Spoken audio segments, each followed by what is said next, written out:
বিষ্ণু ইসলামের ইন্তেকাল শেষ, গোসল দেয়া শেষ। আমরা যেমনি মারা গেলে আমাদের জামা খুলে অন্য একটা জামা পরিয়ে গোসল দেয়া হয়, বিষ্ণু ইসলামের ক্ষেত্রে এটা হয়নি। ওনার গায়ের জামা খোলা হয়নি, যেই জামাটা ছিল ওই জামাটার উপরই গোসল দেয়া হয়েছে। এবং বিষ্ণু ইসলামের জানাজার নামাজে কেউ ইমামতি করেনি। কে হবেন ইমাম? উনিই তো ইমাম, গোটা বিশ্বের ইমাম, ঠিক কিনা বলেন? সাহাবারা ডিসাইড করলেন কেউ ইমামতি করবে না, 5-7 জন করে দরজা দিয়ে, এই দরজা দিয়ে ঢুকে নিজেরা জানাজার নামাজ পড়ে ওদিক দিয়ে বের হয়ে যাচ্ছে। এইভাবে পুরা উম্মাহ, সব সাহাবারা নিজেরা জানাজার নামাজ পড়েছে। এবং নবীদের বৈশিষ্ট্য হচ্ছে নবীরা যেখানে মারা যায় ওখানেই কবর দিতে হয়। বিষ্ণু ইসলাম মারা গিয়েছিলেন আম্মাজান আয়েশা রাদিয়াল্লাহু তাআলা আনহার ঘরে, ফলে ওখানে বিষ্ণু ইসলামের কবর হয়েছে। এবং ওই কবর দেওয়ার পরেই, ওই কবর দেওয়া ঘরের ভেতরে আম্মাজান আয়েশা রাদিয়াল্লাহু তাআলা আনহা যতদিন বেঁচে ছিলেন ওখানেই ছিলেন, কবরের পাশে। এরপরে বাবা মারা গেলেন আবু বকর, বিষ্ণু ইসলামের পাশে কবর দেয়া হলো, বাবা আর স্বামীর পাশেই থাকলেন।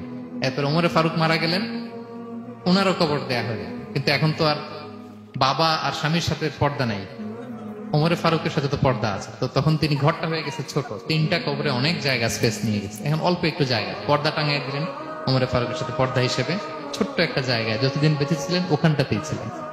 ওমরে ফারুক যখন আমিরুল মুমিনিন খলিফা, তখন ছেলে আব্দুল্লাহকে পাঠিয়েছিলেন যে যাও একটা অনুমতি আগে থেকে নিয়ে রাখো আম্মাজান আয়েশার কাছ থেকে, যেহেতু ঘরটা ওনার, ওনাকে বলে রাখো যে আমি মারা গেলে যেন আমার 2 বন্ধু মুহাম্মদ সাল্লাল্লাহু আলাইহি ওয়াসাল্লাম এবং আবু বকরের পাশে যেন কবর দেয়া হয়। আব্দুল্লাহ এসে বলল, আব্বা জান তো এই পয়গাম পাঠিয়েছেন। আয়েশা রাদিয়াল্লাহু তাআলা আনহা বললেন, আমার খুব ইচ্ছা ছিল আমি আমার স্বামী এবং বাবার পাশে শোব, কিন্তু আমিরুল মুমিনিন যখন চেয়েছেন এটাকে আমি ফিরিয়ে দিতে পারি না। ঠিক আছে যাও, তোমার আব্বাকে বলো তোমার আব্বাই শোবেন ওই জায়গায়।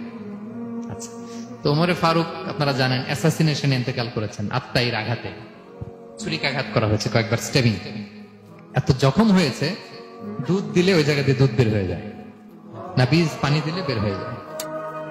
তো সবাই বলল, আমিরুল মুমিনিন আপনি এবার ওসিয়ত করেন, কে হবে আপনার পরে লিডারশিপ, কে নিবে? মুসলিম উম্মাত অনেক বড় হয়ে গেছে। তখন তিনি ওসিয়ত করলেন এবং ছেলেকে আব্দুল্লাহকে আবার বললেন যে আব্দুল্লাহ আবার যাও, যে আম্মা জানের থেকে অনুমতি নাও। বলতেছে অনুমতি নিলাম আর অনেক আগে, উনি তো বলছে আপনি মারা গেলে ওখানেই শোবেন। বলতেছে না, তখন আমি আমিরুল মুমিনিন ছিলাম, এখন তো কিছুক্ষণ পরেই মারা যাবে, এমন হতে পারে আমার ভয়ে বা লজ্জায় তখন অনুমতি দিছে, এখন আর দিবেন। আবার যাও, আবার গেল। আয়েশা রাদিয়াল্লাহু তাআলা আনহা বললেন, না এখন আমি আগের কথার উপরে আছি, তোমার আব্বাই সেখানে শোবে। সুবহানাল্লাহ। ওমরে ফারুক ওখানে শুলেন, তখন তিনি পর্দা আরম্ভ করলেন আম্মাজান আয়েশা।